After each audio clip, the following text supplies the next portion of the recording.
Mesdames, Mesdemoiselles et Messieurs, l'heure est grave, l'heure est très très grave.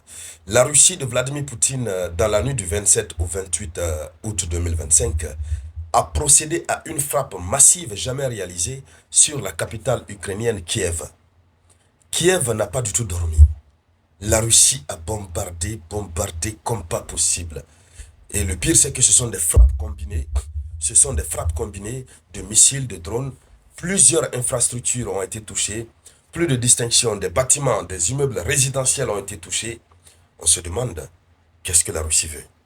Pendant que la Russie est en train d'avancer sur le terrain, on en a parlé hier et aujourd'hui d'ailleurs, l'oblast de Dnipro commence à être sous contrôle russe, pendant que le Donbass aussi est en train d'être contrôlé petit à petit. Pendant ce temps, c'est la capitale ukrainienne qui est visée. Or, tout ça, ça se passe pendant que les États-Unis d'Amérique, en tout cas Donald Trump et certains alliés sont résolument engagés, les pieds pleins dans les négociations pour rapidement aboutir à un accord de paix en Ukraine. On se demande qu'est-ce qui se passe. La Russie ne se donne plus de limites. La Russie, depuis le début, est en train d'aller lentement, mais extrêmement sûrement. Dames et messieurs, allons-y dans les faits pour voir ce qui s'est réellement passé. Mais avant de continuer, je vous demande humblement de partager la vidéoconférence au maximum. Mettez beaucoup de likes et n'oubliez toujours pas de laisser un avis en commentaire. Alors, selon l'information officielle, dans la nuit du mercredi à jeudi, des missiles balistiques russes ont frappé la capitale ukrainienne. Des sirènes d'alerte ont retenti plusieurs fois. Les sirènes d'alerte ont retenti plusieurs fois. Mais certains projectiles ont atteint leur cible malgré la défense anti-aérienne. Il faut dire déjà que la technique de saturation, je n'ai jamais cessé de vous le répéter, c'est cette technique qui est largement utilisée par la Russie. Envoyer plusieurs à la fois. Pour le moment, je ne peux pas vous dire le nombre total de missiles balistiques qui ont été lancés et le nombre total de drones. Parce que les chiffres ne font pas convergence, ne font pas accord pour le moment. Oui, mais c'est plusieurs. Et donc, dans la technique de saturation, la Russie frappe, envoie plusieurs missiles balistiques, plusieurs drones. Et parmi ces drones, le pire, c'est que vous avez des drones leurres, des drones trompeurs. Vous avez des missiles trompeurs qui sont là uniquement pour tromper. Oui, ils trompent le système de défense anti-aérienne. Et puis, le système de défense anti-aérienne suit ces missiles ou ces drones, mais qui sont en plastique, qui sont pas réels, qui sont des faux drones, des faux missiles.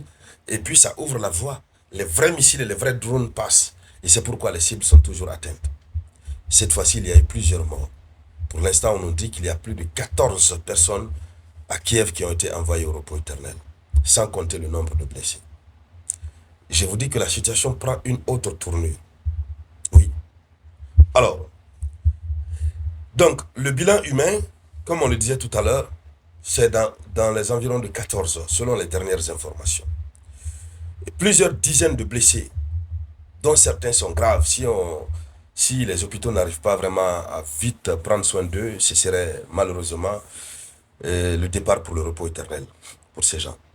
Cette frappe à laquelle la Russie s'est livrée aujourd'hui est d'une rareté et d'une intensité jamais réalisée sur la capitale. Oui. C'est-à-dire, on a comme l'impression que la Russie considère désormais la capitale Kiev comme étant un terrain, un champ de bataille. Pourtant, la capitale était épargnée jusque-là.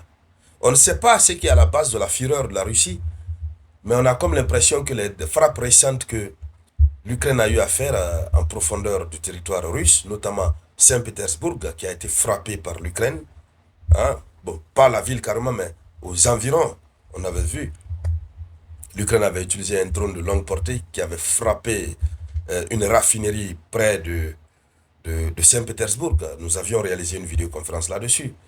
Une situation qui avait choqué Vladimir Poutine, puisque selon les informations, c'est sa ville natale, si je ne fais pas erreur. Donc, la Russie est très remontée. Depuis ça, la Russie est très très remontée. Alors, les services de secours ont travaillé toute la nuit pour dégager des victimes des décombres. Toute la nuit. C'est sans repos. Toute la nuit. Et jusque l'heure où je suis en train de vous parler, il est 14h45 GMT. ils sont en train de continuer à chercher des survivants dans les décombres. La situation prend une autre tournure. La Russie n'a plus de limites. Poutine n'écoute presque plus personne. Ou du moins, au téléphone, il écoute les gens. Il dit oui, oui, on va faire ce que vous voulez. Pendant ce temps, dès qu'il raccroche, il dit à l'état-major, au responsable de l'opération militaire spéciale, ajoutez un peu de piment, un peu de sel. Et puis la situation s'aggrave sur le terrain. Oui. Alors, plusieurs zones ont été impactées.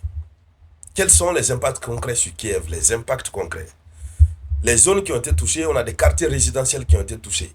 Parce qu'on est désormais dans un conflit, comme on le dit chez nous à Zérekore, c'est un conflit groubayas.